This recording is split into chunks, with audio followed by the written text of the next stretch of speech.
आज हम बात करेंगे कुछ ऐसी मिस्टीरियस बुक के बारे में जिन्हें पढ़ना और समझना बहुत मुश्किल है। फ्रेंड्स, बुक हमारी नॉलेज बढ़ाती है और रोज़ कुछ न कुछ नया सिखाती है, हमें डिप्रेशन से दूर ले जाती है और यहाँ तक कि बुक्स इंसानों को सक्सेस भी देती है। लेकिन क्या हो अगर कुछ बुक्स ऐसी हो जिनसे नॉलेज लेना तो दूर, उनको समझना भी मुश्किल होता है। कुछ बुक्स तो ऐसी मिस्टीरियस तरीक़ों से लिखी है जिन्हें समझने में बड़े से बड़े इंटेलिजेंट लोग भी हार मान चुके हैं। इन्होंने अपने रातों की नींद तक हराम कर दी बस उन बुक्स की मिस्ट्री को जानने के लिए कि उनमें ऐसा क्या लिखा है।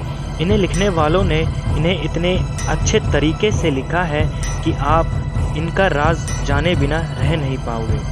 आज मैं आपको वर्ल्ड की 5 ऐसी मिस्टीरियस बुक के बारे में बताऊंगा जिन्हें पढ़ना और समझना बहुत मुश्किल है। Number 1, the रोहान्स Codex.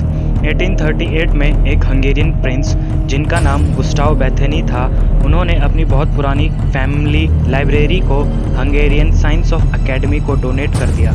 इतनी सारी बुक्स में कुछ रीडर्स का ध्यान एक बहुत पुरानी सी बुक में पड़ा जो बहुत ही अजीब तरीके के लैंग्वेज में लिखी थी, जिसे समझना उनके बस में नहीं था। उन्होंने इस बुक में इंटरेस्ट इसलिए दिखाया क्योंकि वहाँ एक और बुक थी जिसका नाम था द बुक ऑफ टारेक, जो हंगेरियन लोगों की हिस्ट्री के बारे में हिंट दे रही थी। उन्हें लगा शायद इस बुक से उन्हें उस मिस्ट्री लैंग्वेज को समझने में हेल्प मिलेगी, लेकिन वो नाकाम रहे। रोहान्स कॉडेक्स पर खोजकर्ताओं ने बहुत स्टडी और डिबेट की, लेकिन वो जितना इसके गहराई में जाने की कोशिश करते वो उतना ही मिस्टीरियस बनता जाता।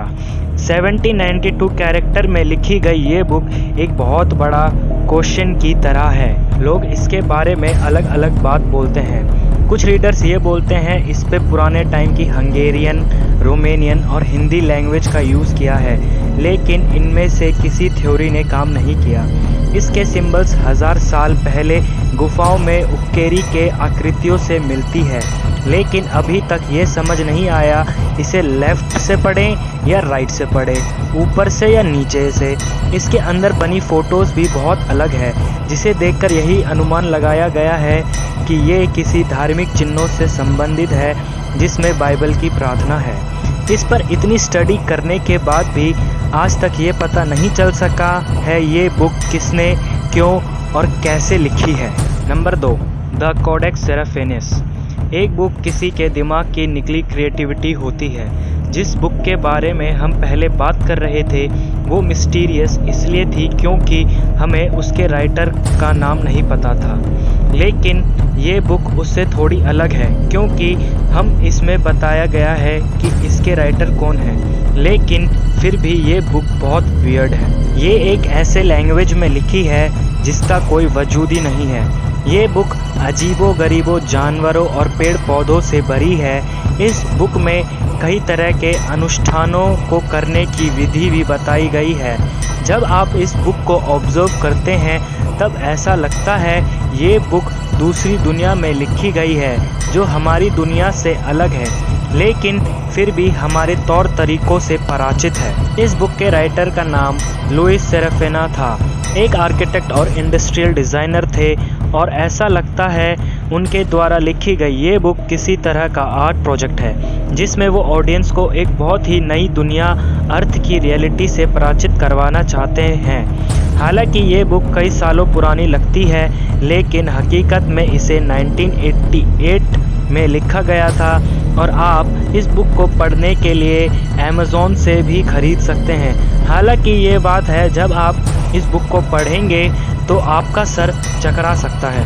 Number 3, the book of Soyga. सन 1500 में जॉन डी नाम का विद्वान जो इंग्लैंड में क्वीन एलिजाबेथ के शायक के रूप में काम करते थे, वो उस वक्त के बदलते दौर में चीज़ों पर वैज्ञानिक दृष्टिकोण रखने के साथ साथ काले जादू में भी विश्वास करते थे। घर नक्षत्रों के अलावा जॉन डी को अदृश्य शक्तियों से बात करने का काफ़ी शौक था। जॉन डी उस दौरान नेशनल लाइब्रेरी ऑफ इंग्लैंड को बनाना चाहते थे, लेकिन क्वीन एलिजाबेथ ने इसमें कोई इंटरेस्ट नहीं दिखाया, इसलिए उन्होंने खुद के लिए एक लाइब्रेरी बना ली। उनके लाइब्रेरी में 3000 बुक्स से भी ज़्यादा का कलेक्शन था। उनमें से कुछ बुक्स बहुत अजीब थी। उनमें से एक बुक के लिए जॉन हमेशा उत्सुक रहते थे और वो बुक का नाम था द बुक ऑफ सोएगा। ये बुक 1500 शताब्दी की थी, जिसमें जादू, अजीब मंत्र, तारों की गणना, शैतान और परियों के सिद्धांत के बारे में जानकारी दी गई थी। बुक में लिखी गई लैंग्वेज को अलग तरीक़ों से बनाया गया था। कुछ वर्ड्स को उल्टा लिखा गया था, कहीं उन्हें जटिल तरीक़ों से लिखा गया था। उन्हें समझना बहुत हार्ड है, लेकिन फिर भी इस बुक को ट्रांसलेट किया जा सकता है, लेकिन उन 36 पेज को छोड़कर, जिसमें 36 रो और 36 कॉलम्स बनी है। लगभग 40 वर्ड को एक किया है और ये टेबल पूरी तरह से अस्त व्यस्त है। जॉन डी का मानना था ये 36 पेज की टेबल इस बुक को अनलॉक करने की चाबी है। ये सारे कोड्स हैं जिसके मदद से हम यूरियन से बात कर सकते हैं, जो एक एंजल है। ये ईथन की मान्यताओं में आते हैं और जॉन डी के मुताबिक उनसे बात करने का एक मात्र जरिया है। यूरियंस का मानना था इस बुक को अभी तक केवल एक इंसान अनलॉक कर पाया है, अर्च एंजल माइक। यूरियंस अर्च एंजल का ये भी मानना था कि उसके अलावा जो भी इस बुक के कोड्स को ब्रेक करता है और इस बुक को पूरा पढ़ता है, वो लगभग 2 से 3 साल के अंदर मर जाएगा। जब जॉन डी शहर से दूर थे, कुछ लोगों ने उनकी लाइब्रेरी को तोड़ दिया था। उसके बाद इस बुक का 500 सालों से कोई अता पता नहीं था, लेकिन ये बुक दोबारा 1994 में ब्रिटिश लाइब्रेरी में नज़र आई। इत्तेफाक से ये वही लाइब्रेरी थी जो जॉन डी बनाना चाहते थे। उसके बाद कुछ क्रिप्टोलॉजिस्ट ने 36 पेज के कोड को ब्रेक करना शुरू किया। सन 2006 में क्रिस्टियन के मैथमेटिशियन ने इन कोड्स को ब्रेक करने का दावा किया। इस बुक के ट्रांसलेशन भी मौजूद है, जिन्हें आप चाहे तो पढ़ भी सकते हैं।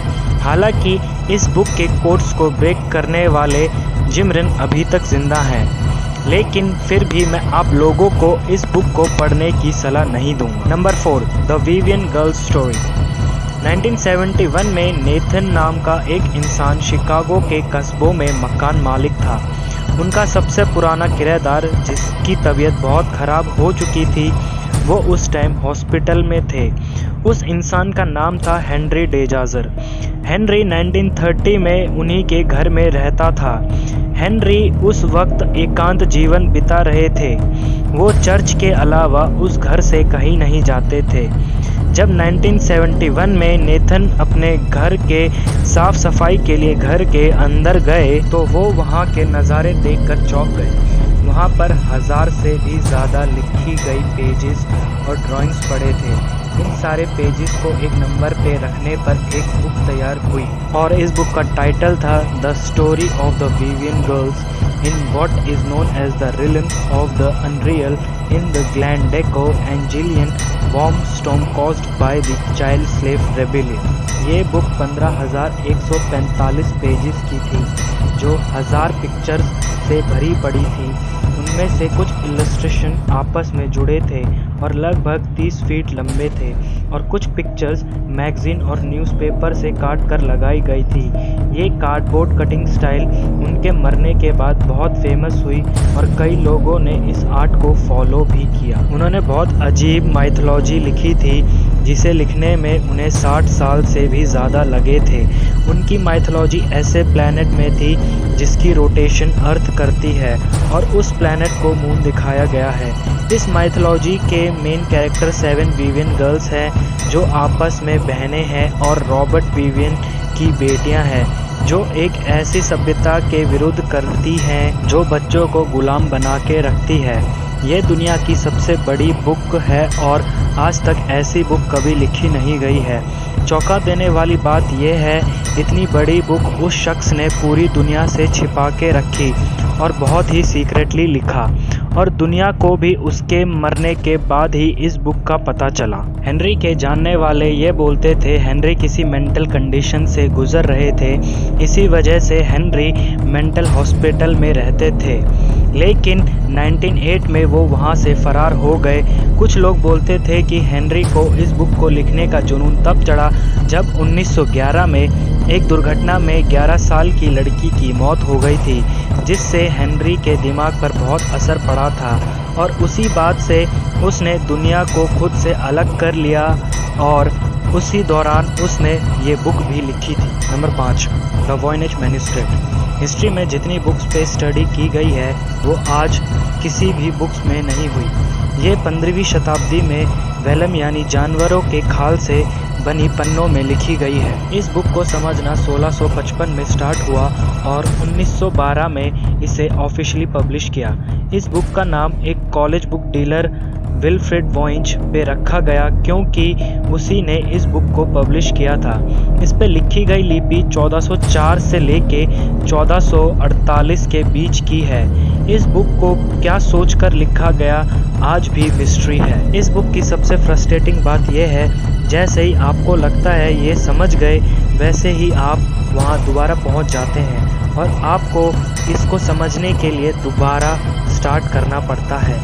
इस बुक में 240 पेजेस हैं और इसमें लिखी गई लैंग्वेज बहुत अलग है। इसमें बने फ़ोटो भी आपके समझ के बाहर है। वर्ल्ड वॉर 2 के दौरान बहुत ही जीनियस जापानीज़ कोड ब्रेकर ने इस बुक के लैंग्वेज को डिकोड करने की कोशिश की, लेकिन उनके हाथ भी नाकामयाबी ही हाथ आई। बुक में लिखे गए वर्ड्स आपको कहीं नहीं मिलेंगे। इनके टेक्स्ट आपको लॉर्ड्स ऑफ द रिंग की लिपि की याद दिलाती है। इनमें कुछ वर्ड्स बीच में से शुरू होते हैं। विशेषज्ञों का कहना है इसे लिखने वाले ने इसे बहुत स्मूथली और कॉन्फिडेंटली लिखा है। इस बुक में पेड़ पौधे की अजीबोगरीब फ़ोटो भी बनी है। ये भी माना जाता है ये बुक किसी मेडिकल ट्रीटमेंट के लिए लिखी गई है। ऐसी ही मिस्टीरियस चीज़ों के लिए हमें सब्सक्राइब करें। अगर आपको ये वीडियो पसंद आई तो like, share, subscribe and comment also.